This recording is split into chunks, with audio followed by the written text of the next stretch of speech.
सविनय जय भीम. मी सोनकांबळे. बाहेरचे जग बघितल्यानंतर मला शांत बसवत नाही आहे. कारण बुद्धांचा धम्म हा एवढे चांगले असून पण तो प्रामाणिकपणे आणि विश्वासाने त्याचे पालन करत नाही आहे. म्हणून बुद्धांचा धम्माचा हार होऊ नये, बुद्धांच्या धम्माचा विजय होण्यासाठी माझा प्रयत्न आहे.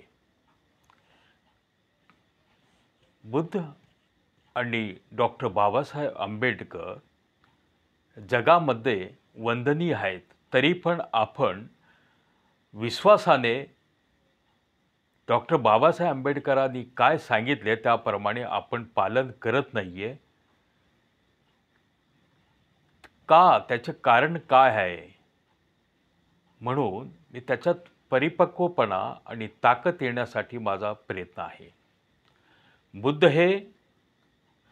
बुद्ध आपल्याला बुद्धांनी 3 रत्न दिलेले आहेत. बुद्धरत्न, धम्मरत्न आणि संघरत्न. बुद्ध हे अशी व्यक्ती की जी अर्हत पद प्राप्त केलेली आहे, म्हणजे सम्यक संबुद्ध आहेत. बुद्ध हे दमनशील पुरुषांचे सारथी आहेत. बुद्ध हे देव आणि मनुष्यास सुमार्गावर नेणारी महामानव आहेत. देव म्हणतो मी, देवांना पण सुमार्गावर नेणारी महामानव म्हणजे भगवान बुद्ध आहेत. बुद्ध म्हणजे हे एक व्यक्तीचे नाव नसून ते एक बुद्धी आणि भावना याचे अत्युच्च स्थिती गाठलेली अवस्था आहे.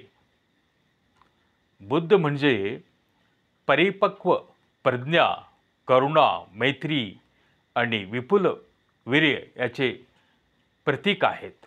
असे हे बुद्ध आमच्याबरोबर आहेत. तरी पण आपण डॉक्टर बाबासाहेब आंबेडकरांनी 22 प्रतिज्ञांमध्ये सांगितलं आहे त्याप्रमाणे आपण वागत नाही आहे. आपण मनात भीती ठेवतो. ही भीती घालवण्यासाठी, ताकद येण्यासाठी बुद्धांनी सांगितलेल्या मार्गावर विश्वास ठेवून त्या मार्गाने जाण्यासाठी हा प्रयत्न आहे. बुद्धांनी धम्म दिला आहे. धम्म हे उत्तम सन्मार्गावर आरूढ झालेला धम्म आहे. धम्म सांगते या आणि पहा आणि अनुभव घ्या. या न्यायाने समाजातील सर्व मनुष्याला मोकळे आहे.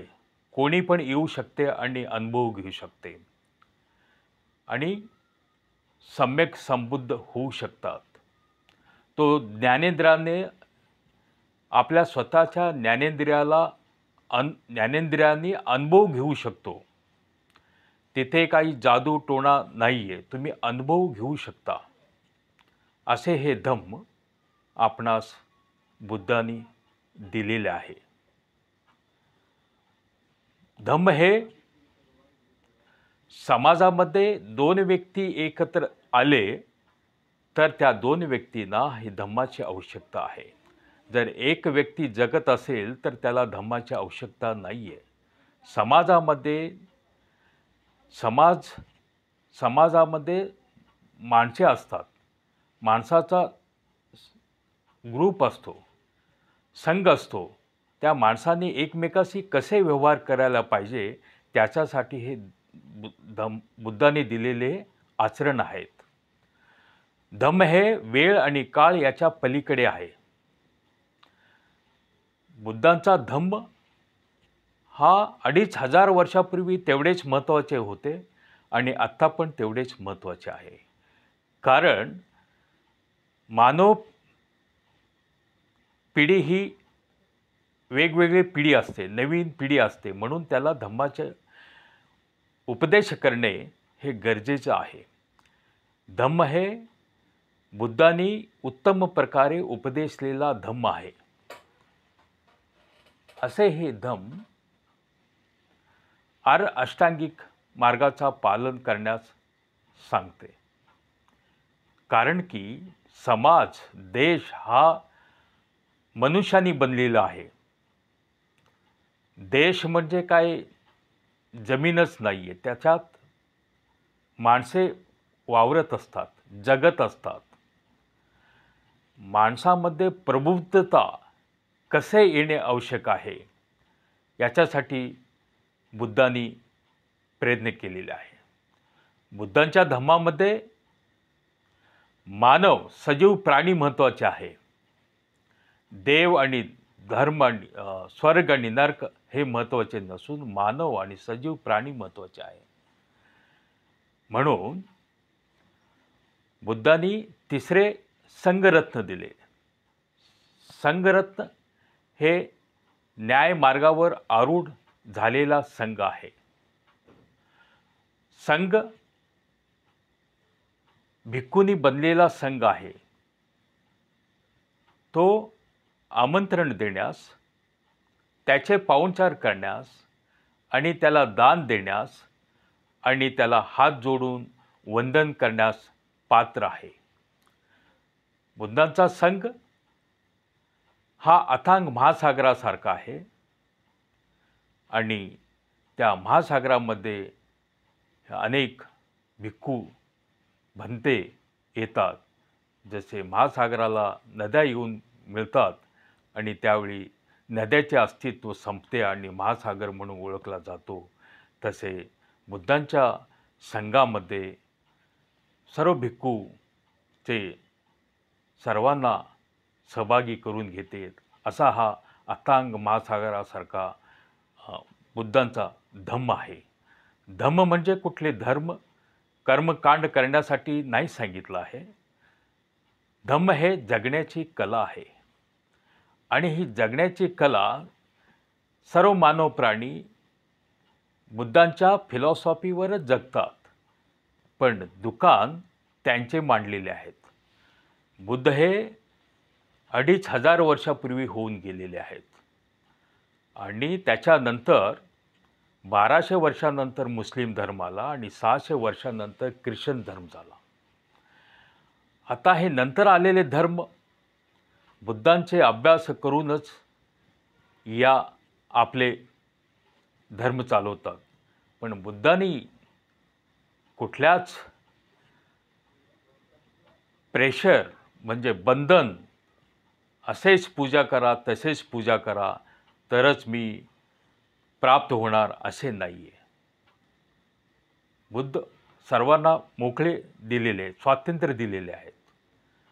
बुद्धाला तुम्ही मेणबत्ती ठेवा, अगरबत्ती ठेवला, नाही ठेवला तरी ते कोपत नाही आहे. बाकीचे देव कोपतात, वाईट करतात, पण बुद्ध वाईट करत नाही आहेत, चांगलेच करतात. मार्गदाता आहेत असे अनेक जण सांगतात. तसे मानव प्राणी जगण्यासाठी ही धम्माची आवश्यकता असते. धम्मामध्ये बुद्धांनी आर्य अष्टांगिक मार्ग सांगितले आहे.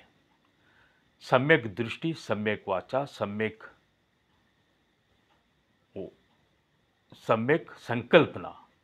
संकल्प, सम्यक कर्मांत, सम्यक आजीविका, सम्यक व्यायाम, सम्यक स्मृती, सम्यक समाधी, अशा हे 8 आर्य अष्टांगिक मार्ग आहेत. आता सम्यक दृष्टी म्हणजे बुद्धांनी जगामध्ये दुःख आहे हे सांगितले आहे. बुद्ध हे दुःखाला मान्य करतात आणि त्याच्यानंतर सुख सांगतात. म्हणून बुद्धांच्या या देशामध्ये बदनाम करण्याचे षडयंत्र केलेले आहेत. बुद्धांच्या तत्वज्ञानाप्रमाणे ते स्वतः जगतात, सर्व मानव प्राणी त्यांच्याप्रमाणे त्यांच्या तत्वज्ञानाने जगतात, पण नाव पण अल्लाह, परमेश्वर असे सांगतात. पण बुद्धांचे तत्वज्ञान आहे, कारण ते 2500 वर्षापूर्वी होऊन गेलेले. अशी ही सम्यक दृष्टी. सम्यक दृष्टी म्हणजे दुःख आहे, दुःखाचे कारण आहे आणि ते कारणाचे निवारण करण्यासाठी मार्ग आहेत, याचे आकलन आपल्याला नाही आहे. अक्कल नसणार, अज्ञान असणार, त्यालाच त्या अज्ञानपणा दूर करण्याच म्हणजेच सम्यक दृष्टी. दुःख आहे, दुःखाचे कारण आहे, ते दुःख दूर करण्यासाठी त्याच्यासाठी मार्ग आहेत. त्या मार्गाचे आपल्याला जाणीव नसणे, माहिती नसणे, तो अज्ञान आहे. तो अज्ञान दूर करण्यासाठी जो आपण प्रयत्न करू त्यालाच सम्यक दृष्टी असे म्हणतात. आता सम्यक संकल्प म्हणजे माणूस जन्मतो. जन्मल्यानंतर माणसाची आशा, आकांक्षा, महत्त्वाकांक्षा असणे गरजेचं आहे. त्या महत्त्वाकांक्षाच्या पाठीमागेच माणूस धडपड करत असतो आणि आपली प्रगती साधत असतो. म्हणून बुद्ध म्हणतात की सम्यक संकल्प असणे आवश्यक आहे. संकल्प म्हणजे क्षुद्र संकल्प नसायला पाहिजे आणि क्षुद्र आणि चुकीचे संकल्प नसणे आवश्यक आहे. म्हणजे माझा संकल्प आहे कोणाचे नुकसान करणे, कोणाला हानी पोचवणे, माझा हे संकल्प आहे असे नसणे. संकल्प कसे असले पाहिजे? मोठे संकल्प असले पाहिजे आणि ते उपयुक्त असले पाहिजे. असे संकल्प असणे त्याला सम्यक संकल्प म्हणतात. आता सम्यक वाचा म्हणजे माणूस जगत असताना माणूस हा समाजप्रिय प्राणी असल्याने एकमेकांशी संवाद साधत असताना, एकमेकांना बोलत असताना चांगले बोलले तर माणसं जवळ येतात. म्हणजेच माणूस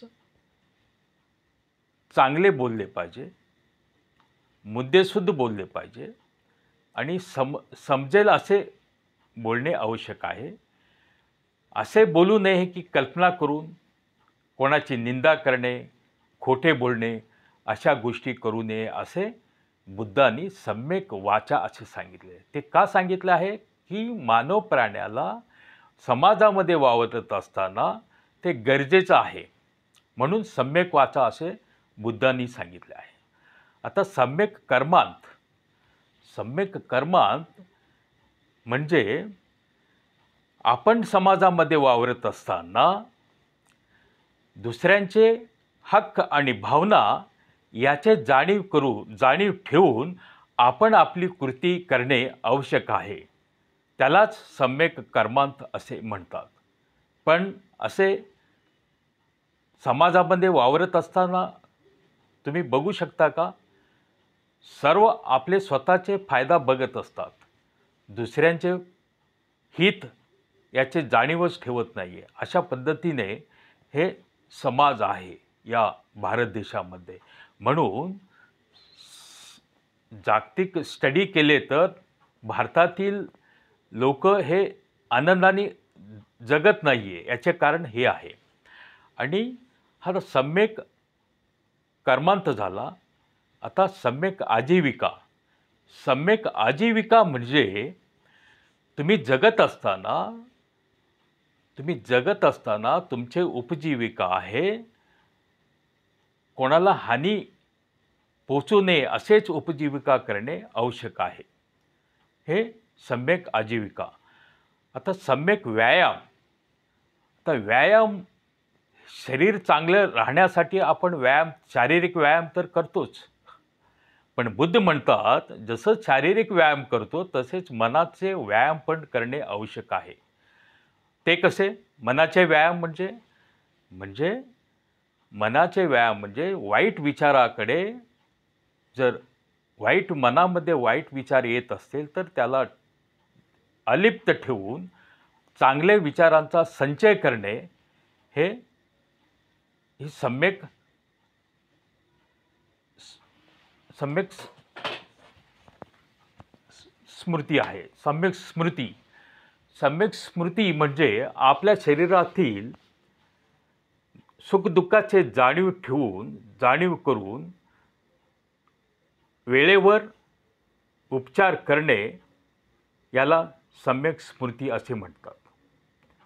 आणि सम्यक समाधी कुठल्याही परिस्थितीमध्ये आपले मन विचलित न होता चित्त आणि मन आपले शांत ठेवून आपले मन आनंदित ठेवणे असे हे बुद्ध या आर्य अष्टांगिक मार्गात सांगितले आहे. या गोष्टीवर ठाम राहून बाकीच्या कुठल्याच धर्मांनी बुद्धांनी कसे मनाचे अभ्यास करून ते जगण्याची कला सांगितले तसे इतरांनी तसे सांगितले नाही. ते कर्मकांड करण्यासाठी सांगतात. असे हे या गोष्टी आहेत. म्हणून मला विनंती आहे की आपण डॉक्टर बाबासाहेब आंबेडकरांनी आपण आज 14 ऑक्टोबर 1956ला बौद्ध धर्म दिला, तर त्याच्यावर विश्वास ठेवून डॉक्टर बाबासाहेब आंबेडकरांनी त्यावेळी सांगितले, माझ्याबरोबर 5च जण असले तरी मी बौद्ध धर्म स्वीकारणार. म्हणून देवदेव करणाऱ्यांना जबरदस्ती नाही की डॉक्टर बाबासाहेब आंबेडकरांचे पाया पडा अथवा गौतम बुद्धांचे फोटो ठेवा, गरज नाही आहे. तुम्ही मनापासून आचरण करत असेल तर तेच योग्य आहे. जबरदस्ती करून उपयोग नाही आहे. तो आंबेडकरांचा अपमान आहे. म्हणून विनंती आहे की या महामानवावर विश्वास ठेवा. यांचे मार्ग सर्व जगाने मान्य केलेले आहेत. तुम्ही या बाकीच्या धर्मांकडे बघून विचलित होऊ नका अशी माझी विनंती आहे. आणि मनाने शरीराने 100% तुम्ही भगवान बुद्धांनी दिलेला धम्माचा पालन करा, आचरण करा अशी मी कळकळीची विनंती करतो. जय भीम. धन्यवाद.